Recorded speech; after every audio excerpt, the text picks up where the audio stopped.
Praise the lord. దేవునికి స్తోత్రాలు. నేను pastor Ratna Maitra from Praise God Ministry. ఈ రోజున యేసయ్య మన కోసం ఏమి వాగ్దానాన్ని ఏర్పాటు చేశారో ఒకసారి చూద్దాము. హెబక్కూకు గ్రంథము 2వ అధ్యాయము 4వ వచనము. వారు యథార్థ పరులు కాక తమలో తాము అతిశయపడుదురు, అయితే నీతిమంతుడు విశ్వాస మూలంగా బ్రతుకును. Habakkuk chapter 2 verse 4. Behold the proud, his soul is not upright in him, but the just shall live by his faith. దేవునికి స్తోత్రాలు. ఇది ఎంతో అద్భుతమైన మాట. ఈ మాట నేను చదివినప్పుడల్లా మనకి రోమా పత్రిక 1:16-17 మనం చూస్తాము, అలాగే హెబ్రీల పత్రిక 10వ అధ్యాయంలో చూస్తాము, అలాగే మనం కీర్తనలు చూస్తాము, గలతీయుల్లో చూస్తాము. నీతిమంతులు విశ్వాస మూలంగా జీవింతురు.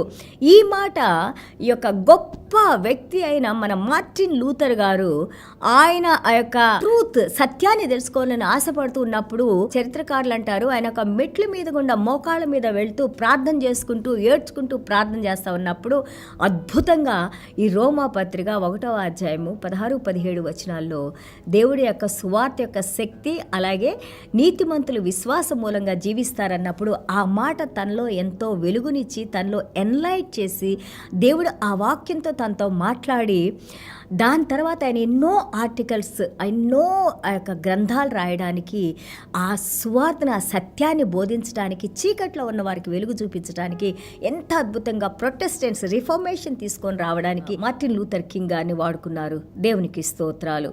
సో అదేవిధంగా ఈ రోజున నీతిమంతులు విశ్వాస మూలంగా జీవించేది. ఎవరి నీతి, ఎవరి విశ్వాసము? ఒక్కళ్ళు నీతిమంతులు కాదని మనం బైబిల్లో నేర్చుకున్నాము. కేవలము ఎవరైతే యేసుక్రీస్తు యందు విశ్వాసం ఉంచుతారో, ఆయన ప్రభు అని, రక్షకుడని, ఆయన సృష్టికర్త అని, ఆయన నీ పాపాలు నా పాపాలు మోసిన దేవుడని, ఆయన మరణించి మరణాన్ని ఓడించి ఆ పునరుద్ధాన శక్తితో నిన్ను నన్ను దేవునితో మళ్ళీ తిరిగి సమాధానపరచడానికి మన ప్రతి పాపాన్ని మనం ఎప్పుడైతే పశ్చాత్తాపడి దేవుని దగ్గర వేడుకుంటామో మన ప్రతి పాపాన్ని క్షమించి ఆయన పరిశుద్ధ రక్తంతో మనల్ని శుద్ధీకరించినప్పుడు మనలో లేని నీతి, ఆయనలో ఉన్న నీతి మనకు అనుగ్రహించి ఆ నీతి మంతులు ఎవరైతే దేవుని యొక్క నీతిని పొందారో వారు క్రీస్తు అనుగ్రహించే విశ్వాసులు. అంటే క్రీస్తు చేసిన కార్యాలు, క్రీస్తు యందు నమ్మకము, ఆ యొక్క ఒబీడియన్స్, అవి మనల్ని క్రీస్తులో మనం జీవించి నడుచుకుంటానికి యేసయ్య మనకి సహాయం చేస్తారని ఇక్కడ మనం నేర్చుకుంటూ ఉన్నాము. దేవునికి స్తోత్రాలు. మనందరం కూడా జ్ఞాపకం చేసుకోవాలి. మనము హెబ్రీల పత్రిక 12:1-2లో మనం చూస్తుంటే ఆ యొక్క విశ్వాసానికి కర్త అయిన దేవుడు ఎవరంటే యేసుక్రీస్తు దేవుడు. కొంతమందిలో కొంత విశ్వాసము, కొంతమందిలో కొంత విశ్వాసం ఉన్నట్టు మనం చూస్తున్నాము. ఆ గాస్పల్స్లో, సువార్తలో మనం చూస్తుంటే యేసయ్య మాట్లాడతారు. కొంతమందికి గ్రేట్ ఫెయిత్ ఉందని, అధికమైన విశ్వాసం ఉందని, కొంతమంది విశ్వాసం ఎంతో గొప్పగా ఉందని, హీ మార్వెల్డ్ విత్ సంబడీస్ ఫెయిత్ అని చూస్తాము. అలాగే తన శిష్యులతో ఎన్నోసార్లు తను మాట్లాడారు, మీలో ఎందుకు కొంచెమైనా విశ్వాసం లేదే, నేను మీతోనే ఉన్నానే, ఇన్ని కార్యాలు చేస్తున్నానే, ఎందుకని మీలో ఆ నమ్మకం లేదని, ఈ విధంగా విశ్వాసం గురించి ఎన్నోసార్లు యేసయ్య మాట్లాడారు.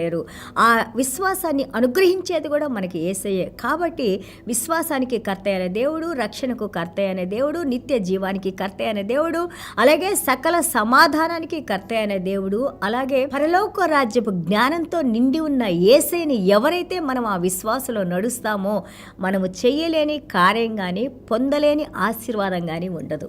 దేవునికి స్తోత్రాలు. అలాగే ప్రైడ్, మనకి బైబిల్ గ్రంథం అంతా కూడా మనం చూస్తూ ఉన్నాము. ప్రైడ్ఫుల్ పీపుల్ని, గర్వించిన వారిని యేసు ప్రభు అణిచివేస్తారు. గర్వం ఎప్పుడు కూడా పైకి లెగవదు. కేవలం నమ్రత, నిదానము, విధేయత మాత్రమే అలాంటి వారినే దేవుడు హెచ్చిస్తారని మనం నేర్చుకున్నాము. ఈ రోజున కూడా మనకున్న దానిలో మనం గర్విస్తూ ఉంటాము. బైబిల్ గ్రంథం చెప్పుద్ది, నీకున్న సమస్తంలో దేవునిలో నువ్వు గర్వించు. అలాగే లేదు అనుకున్న దానిలో గర్వించాల్సిన అవసరం లేదు. యేసు ప్రభు అన్నారు, ఆయన మనల్ని ఆశీర్వదిస్తాను అన్నారు, ఆయన మనతో ఉంటారు అని అన్నారు. మన కోసం ఆయన దరిద్రుడయ్యారు, సిలువ మరణం వరకు వెళ్ళారు. చూడండి, దేవాది దేవుడు అంటారు, ఆదికాండం నుంచి ప్రకటన గ్రంథం వరకు చూస్తే తన బిడ్డలు ఆశీర్వదించబడటం దేవునికి ఎంతో సంతోషాన్ని కలిగిస్తుందని మనం నేర్చుకున్నాము. సో అలాంటప్పుడు మనం ఆశీర్వాదాన్ని కోల్పోకూడదు. అలాగని కేవలం ఆశీర్వాదాల వెనకే పరిగెత్తకూడదు. ఆ యొక్క ఆశీర్వాదాలు అనుగురించి ఆ కర్త యేసయ్య వెనకాల మనం ఉండాలని ఇక్కడ మనం నేర్చుకుంటున్నాము.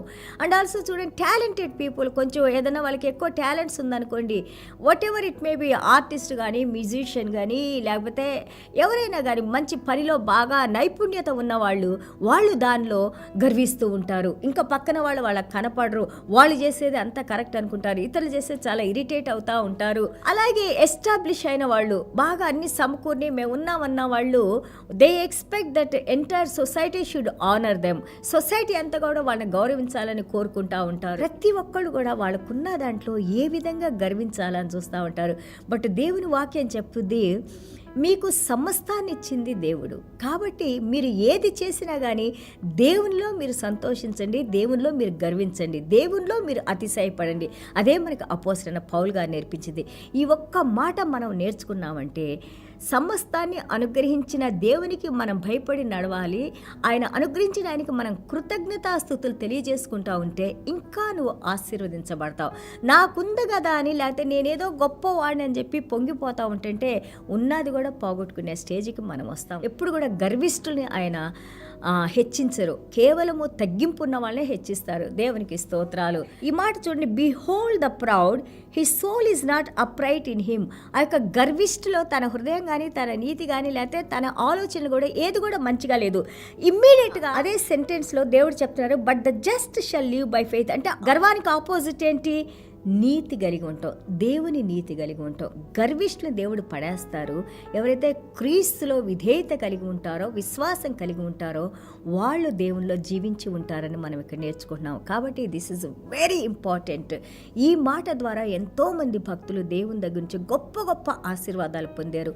మనం గర్వాన్ని విడిచిపెట్టి సెల్ఫ్ ప్రమోషన్, మనల్ని మనం హెచ్చించుకోవటం ఆపేసి దేవుని మీద మనం ప్రతి కార్యాన్ని, భారాన్ని మోసి మనం జీవిస్తే దేవుని కార్యాలను మనం చూస్తాము. పరలోక రాజ్యపు సంపదను, అలాగే పరలోక రాజ్యపు ఆశీర్వాదాలని, దాన్ని అనుభవించే దేవుని బిడ్డలుగా మనల్ని దేవుడు హెచ్చించి ఆశీర్వదిస్తారు. దేవునికి స్తోత్రాలు. ఈ రోజున మనం నేర్చుకునేది ఏంటంటే, ప్రైడ్ ఫాల్స్, కానీ విశ్వాసము, విధేయత, దేవుని మీద ఆధారపడటం, అలాగే దేవునిలో నడుచుకుంటే ఇవన్నీ కూడా మనల్ని ఎంతో గొప్ప వ్యక్తులుగా దేవుడు హెచ్చిస్తారు. Believe, trust and work. దేవుని యందు విశ్వాసం ఉంచు, దేవుని యందు నమ్మకం ఉంచు, అలాగే దేవుడు చెప్పిన పనులు చేయటానికి మనం ఆ యొక్క విశ్వాసంలో నడవటం మొదలేస్తే you will see all the fruits. దేవుని యొక్క ఫలాల్ని, నీతి ఫలాల్ని ఫలించేవారిగా మనం ఉంటాం. Because God is the great rewarder. మనకి దేవుని కంటే మనకి ఎక్కువ ఇచ్చేవాళ్ళు ఎవరూ లేరు ఈ ప్రపంచంలో. సమస్తం దేవుడు మనకు అనుగ్రహించగలరు. ఏది మనకు లోటు లేకుండా దేవుడు మనల్ని నడిపిస్తారు. అందుకే కదా యేసయ్య అంది, ముందుగా నా నీతిని, నా రాజ్యాన్ని మీరు వెతకండి, మీకు కావాల్సిన సమస్తాన్ని నేను అనుగ్రహిస్తాను అన్నారు. దేవునికి స్తోత్రాలు. ఆయనకి తెలుసు మనకేం కావాలో. మనం అడగక ముందే దేవుడు మనకు అనుగ్రహిస్తారు. కాబట్టి ఈ రోజున గర్వాన్ని విడిచిపెడదాము. నేను అనే సెల్ఫ్ డబ్బా వాయించుకోవటం తగ్గిద్దాము. మన దేవునికి మనల్ని మనం సమర్పించుకుందాము. దేవుడు మనల్ని హెచ్చించి ఎంతోమందికి మనల్ని మాదిరికరంగా దేవుడు నిలబెడతారు. దేవునికి స్తోత్రాలు. చిన్న ప్రార్థన చేసుకుందాం. యేసయ్య మీకు స్తోత్రాలనైనా, అద్భుతమైన మాటలతోనైనా, పరలోక రాజ్యపు జ్ఞానంతో తండ్రి, మీ విలువైన జీవపు మాటలతోనైనా ప్రతిరోజు మమ్మల్ని నాయన మీరు ఉత్సాహపరుస్తూనైనా ప్రభా, మాలో ఉన్న మురికిని కడిగివేస్తూనైనా మీ వాక్యం అనే నీటితోనైనా మమ్మల్ని శిరస్సు నుండి పాదం వరకు నాయన ప్రభా శుద్ధీకరిస్తూనైనా ప్రభా, అనుదినము నాయన ప్రభా మీలో ఇంకా మేము ఎక్కువగా విశ్వాసంలో, నమ్మకంతో, ప్రేమతో నాయన ప్రభా మీరు చేసిన కార్యాలను మేము జ్ఞాపకం చేసుకుని ఎంత గొప్ప దేవుడో మీరు నాయన, మీ దగ్గర నాయన మమ్మల్ని మేము తగ్గించుకొని నాయన ప్రభా, ఇదిగో నాయన ప్రభా ఎంతో మందికి నాయన మేము అనేది చూపించుకొని నాయన ఇంతకాలం నాయన భ్రమలో జీవించి ఉంటే మమ్మల్ని క్షమించమని తండ్రి. There is nothing more than you lord father God. Everything what we need is in you, Lord Father. And you are the God who raises humble, Lord Father God. You are the God who speaks to contrite spirits, Lord Father God. I pray, Lord, సాత్వికులు దేవుని రాజ్యాన్ని స్వతంత్రించుకుంటారు అని అన్నారు నాయన. సాత్వికులు ధన్యులు అని అన్నారు నాయన.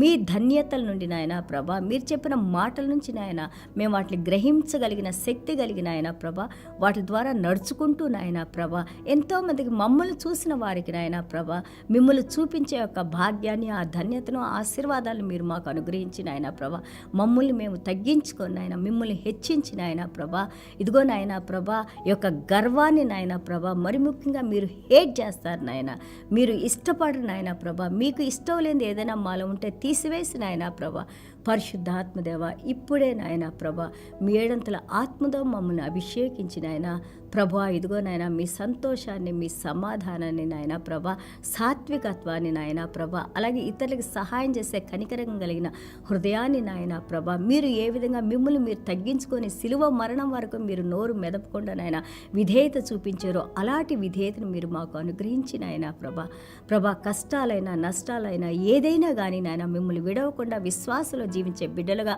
మమ్మల్ని దీవించి నడిపించమని యేసయ్య దివ్యమైన నామములో తండ్రి ఆశీర్వదించి ప్రార్థన చేస్తున్నాం తండ్రి. Amen. God bless you all.